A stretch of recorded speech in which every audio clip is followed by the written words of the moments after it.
दिल्ली में मौजूद 38 ब्रांड्स पर centre for science and environment यानी CSE ने टेस्ट किया तो 84% सैंपल्स में पोटेशियम ब्रोमेट या पोटेशियम आयोडेट केमिकल मिला।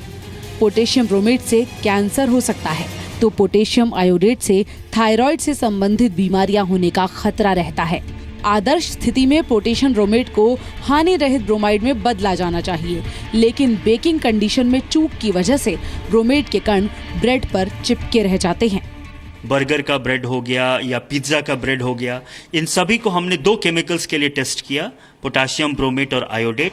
और इसलिए टेस्ट किया कि हमारे देश में ये 2 केमिकल्स जो हैं, पोटेशियम ब्रोमेट जिसको कि पॉसिबल कैंसर कॉजिंग केमिकल कहते हैं, और आयोडेट जिसके कारण अगर बहुत ज़्यादा आप आयोडेट का आपका सेवन होगा तो उससे आपको थायराइड का प्रॉब्लम हो सकता है। तो ये 2 केमिकल्स को हमने 38 अलग अलग तरह के ब्रेड पे टेस्ट किए। इसके जो हानिकारक शारीरिक बीमारियां हो सकती हैं, जैसे कि एक पॉसिबल कैंसर कॉजिंग एजेंट है और दूसरा जिससे कि थायराइड का प्रॉब्लम हो सकता है, वो एस्टैब्लिश करना था और किस तरह से सरकार जितनी जल्दी हो सके इन 2 केमिकल्स को हमारे फूड प्रोडक्ट में बैन करे।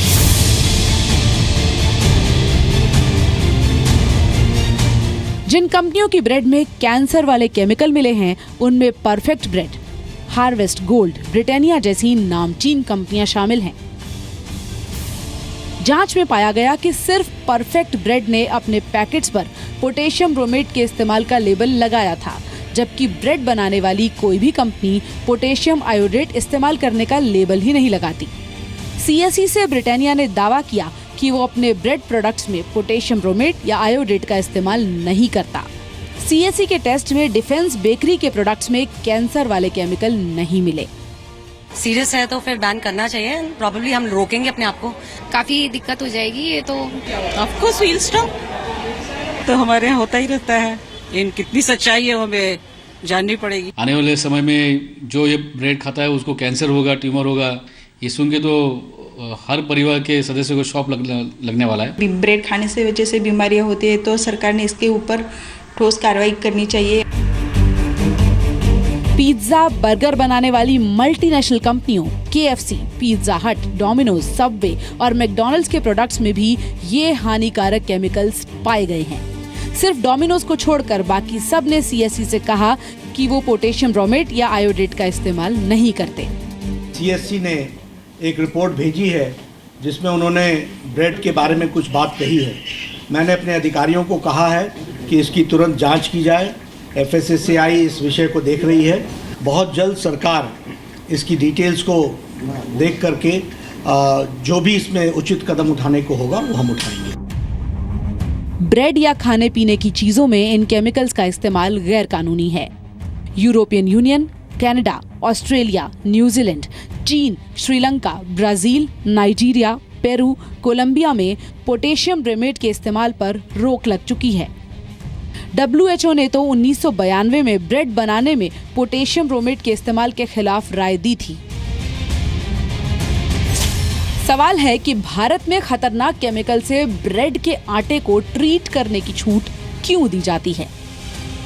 CSE की जांच के बाद सवालों के घेरे में आई ब्रेड कंपनियों ने इस पर सफाई दी है। All India bread manufacturers association ने कहा है, हमने ब्रेड में पोटेशियम ब्रोमेट की मौजूदगी को लेकर CSE की रिपोर्ट नहीं देखी है। रिपोर्ट देखने के बाद ही हम इस पर कुछ कह पाएंगे। FSSAI ब्रेड में 50 ppm तक पोटेशियम ब्रोमेट के इस्तेमाल की इजाजत देता है। यही केमिकल अमेरिका जैसे देशों में भी इस्तेमाल होता है। CSE की रिपोर्ट देखने के बाद FSSAI ने ब्रेड बनाने में इस्तेमाल हो रहे पोटेशियम ब्रोमेट पर बैन लगाने का ऐलान किया है और पोटेशियम आयोडेट के इस्तेमाल का मूल्यांकन करने की बात कही है।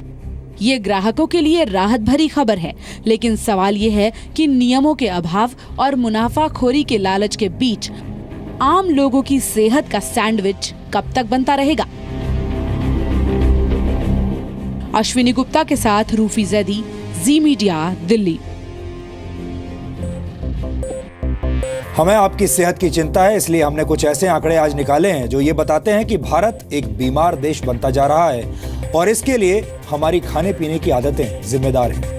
NSSO यानी नेशनल सैंपल सर्वे ऑफिस के एक सर्वे के मुताबिक भारत के गांवों में रहने वाले 1000 में से 89 लोग अक्सर बीमार रहते हैं, जबकि शहरों में स्थिति और भी खराब है। शहरों में प्रति 1000 में से 118 लोग बीमार हैं। एनएसएसओ के मुताबिक शहरों में केरल सबसे बीमार राज्य है। केरल में प्रति 1000 लोगों पर बीमारों की संख्या 306 है। शहरों में 0 से 14 वर्ष की आयु के बच्चों पर जब रिसर्च किया गया तो ये पाया गया कि प्रति 1000 बच्चों में 89 बच्चे बीमार रहते हैं। बीमारी की वजह से ऑफिस से छुट्टी लेने वालों के मामले में अंडमान सबसे आगे है, जहां 1000 लोगों में से 281 लोग बीमारी की वजह से काम पर नहीं जाते। पूरे देश की बात करें तो शहरों में 1000 में से 98 लोग बीमार रहने की वजह से दफ्तर से छुट्टी लेने पर मजबूर हो जाते हैं। भारत बीमार इसलिए हो रहा है क्योंकि भारतीयों को जो भोजन मिल रहा है, यानी भारतीय जो भोजन खाते हैं, उसमें पोषक तत्व बहुत कम है और मिलावट बहुत ज्यादा।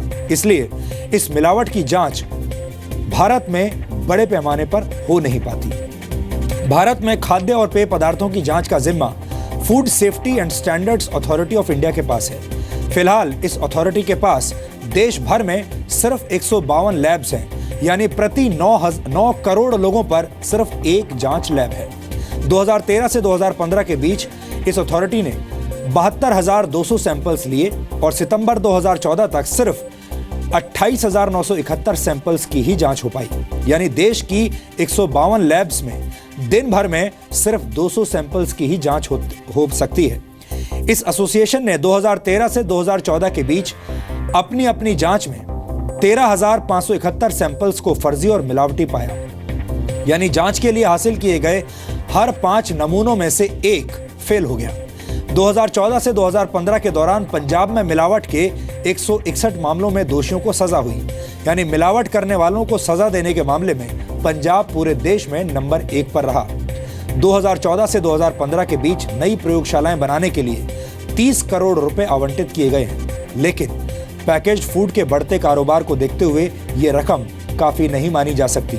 ये भारत के 127 करोड़ लोगों के स्वास्थ्य से जुड़ा हुआ विषय है, इसलिए सरकार को इस पर ज्यादा से ज्यादा ध्यान देना चाहिए।